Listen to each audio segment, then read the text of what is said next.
Gente, madrugada violenta no Jardim Tarobá, em Cambé. Ladrões invadiram uma casa. Eles invadem essa residência.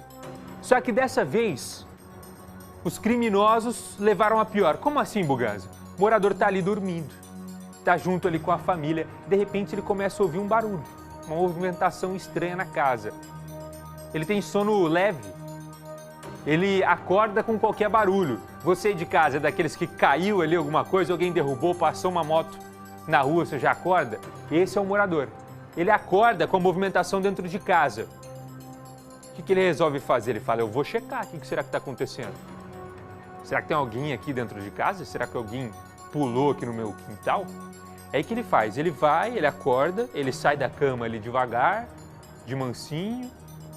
Ele vai, só que na hora que ele abre a porta do quarto, os ladrões já estão invadindo a casa. São 2 ladrões. Um vai para cima dele, os 2 já entram em luta corporal. O outro foge do local. E o fim dessa história você acompanha a partir de agora no Cidade Alerta.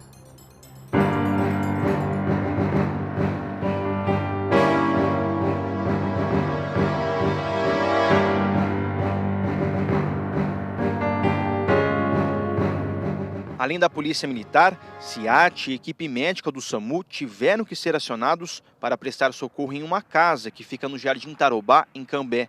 Uma situação que teve início como uma tentativa de roubo, terminou com uma pessoa ferida e outra morta dentro da residência. 2 rapazes aproveitaram que a família que vive na casa dormia para arrombar a porta. Agressivos, eles renderam os moradores e anunciaram um assalto. O dono, ao perceber que eles estavam desarmados, partiu para cima dos ladrões junto com um filho.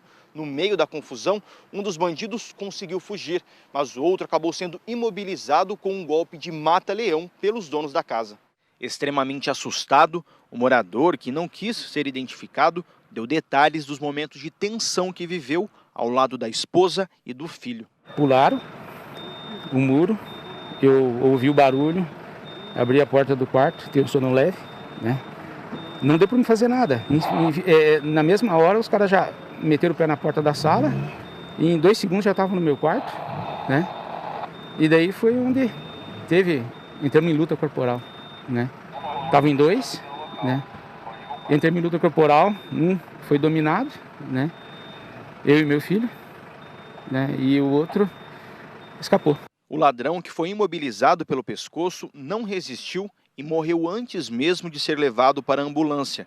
Durante a briga, o morador também se machucou. Ele aplicou uma chave de pescoço conhecido como mata-leão e esse rapaz chegou a entrar em parada cardiorrespiratória. No momento da chegada da nossa ambulância, ele estava em parada cardiorrespiratória. Acionamos a avançada e acionamos mais uma ambulância para apoio na RCP, para tentar reverter o quadro dele. O morador ainda chegou a disparar algumas vezes contra o assaltante que saiu correndo e uma arma foi apreendida.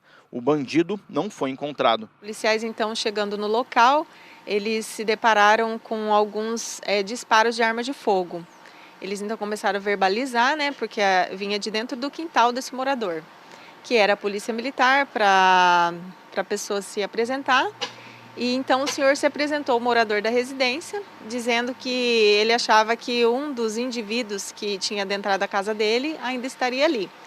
Porém, eram os policiais militares que um dos indivíduos que entraram na casa dele estava lá dentro com o seu filho, porque eles entraram em luta corporal. E ele estava caído então no chão, foi acionado o SEAT e o SAMU, constataram o óbito do mesmo. Os policiais militares então apreenderam um revólver, né? Com 6 munições deflagradas e 5 munições intactas. A família morava em Curitiba e se mudou para o norte do estado justamente atrás de segurança, o que não encontrou e ainda abriu um trauma que dificilmente será esquecido. Eu não acredito, até agora não estou acreditando. Não acredito. Né? Ainda estou naquele ar do que aconteceu agora aí. Não acredito. Isso aí vai ficar sempre para a memória, né?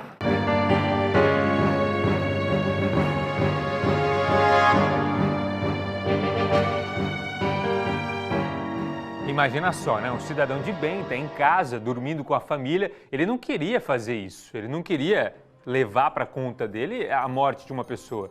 Por mais que seja um criminoso. Imagina o trauma de lembrar da situação, dele tendo que defender a família, ele ali segurando o ladrão nos braços, no mata-leão, Agora, chega o final do dia de hoje, a mesma casa, o mesmo cômodo onde tudo aconteceu, imagina a situação. Com certeza ele e toda a família estão apavorados, né? Agora 18h15, e aí vem a pergunta, né, que você de casa deve estar se fazendo.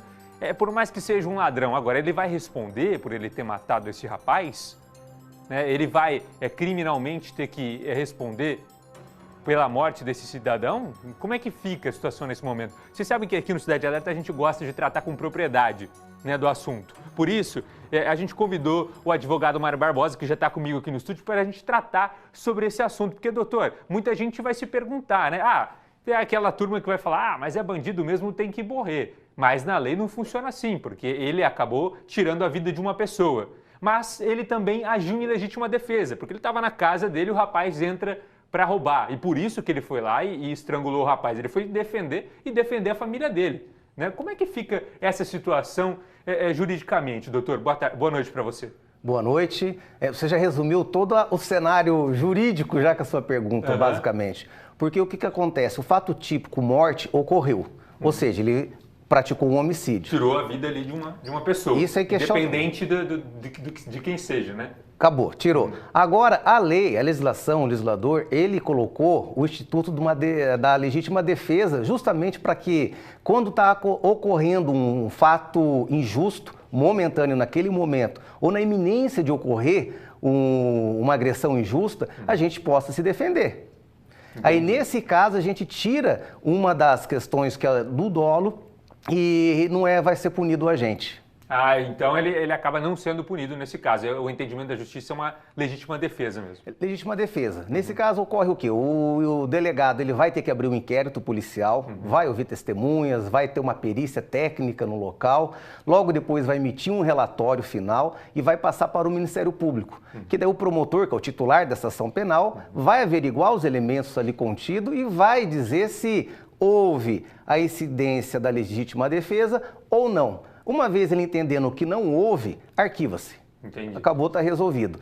Agora, se o promotor entender ao contrário, que houve, de repente, um excesso na legítima defesa, aí sim ele vai responder um processo criminal, onde vai ser ouvidas as testemunhas, e lá no final o juiz pode vir a dar uma sentença de pronúncia, que essa sentença faz o quê? Remete aquele indivíduo que cometeu o homicídio para o Tribunal Popular, para daí sim a população, os nossos iguais, julgar ele, dizendo se ele agiu em legítima defesa, que por óbvio vai ser a tese, ou não. Esse é todo o trâmite processual. Para a gente fechar, doutor, nesse caso aí, pesa muito as provas, já que a polícia foi para o local por conta de um assalto, que ele chamou, que o socorro foi chamado e atendeu esse criminoso dentro da casa, né, com a marca ali da invasão, da porta arrombada. Então, tem muitas provas que demonstram que o bandido estava dentro da casa, tentando cometer o crime, e isso gira em favor, nesse caso, do dono da casa, né? Sim, o que acontece? Em casos análogos a esse, a jurisprudência vem entendendo que o cidadão de bem ali